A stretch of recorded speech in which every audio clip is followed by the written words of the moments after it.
Your choice for cremation was undoubtedly a personal one. But your choices don't end there.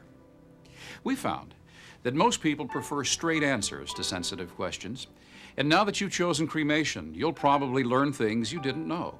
But more importantly, you'll discover you have alternatives all along the way, which means that even though this experience may be a first for you, it will also eliminate any second thoughts. Probably the biggest misconception about cremation is that there is no funeral or memorial service. Actually, there are more choices available than with traditional burial. We offer a simple suggestion. Begin with special memories, and you'll be left with a warm remembrance. There are no rules here. If you would like a visitation for family and friends to pay their respects, that's fine. Should you also decide on a funeral, the cremation can be arranged for afterwards. Or you may prefer a memorial service rather than a funeral. The casket or urn doesn't have to be present. It's been said that music is the universal language.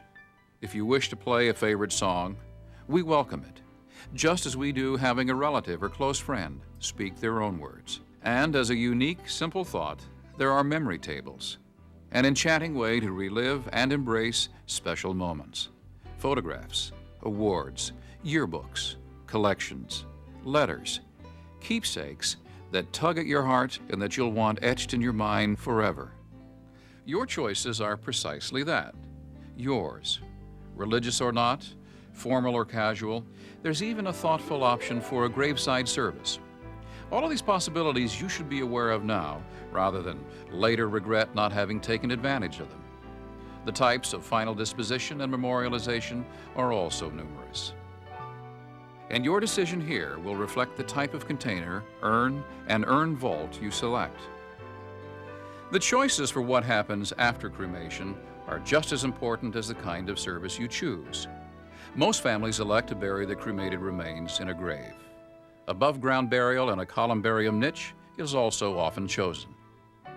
If you prefer to keep the cremated remains in a personal place at home, or if you later decide on scattering them over a lake or other memorable place, we can assist you with those requests as well.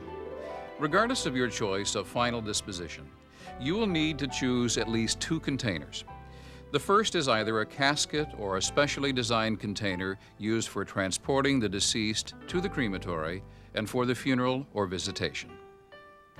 The second container you'll want to select is an urn for after the cremation process. There are various designs to fit various budgets. They can be crafted from bronze, wood, marble, or other special materials. They can be practically priced or personally priceless. As always, the choice is yours. Should you choose to have an in-ground burial, most cemeteries require the urn be placed in an urn vault or an outer receptacle. Again, there are choices: copper, bronze, marbleon, and more. Construction can be either double or single reinforced. The cost of the urn vault may include a graveside awning setup for inclement weather. After all, thoughts of the weather are the last thoughts you need. We hope our straightforwardness is as appreciated as it is well intended. And while we could make suggestions, we believe it's more appropriate to provide information and choices. These are only a few of what's available. What you decide will come from within. And of all the questions we've addressed here today, that very well may be where all the comforting answers are.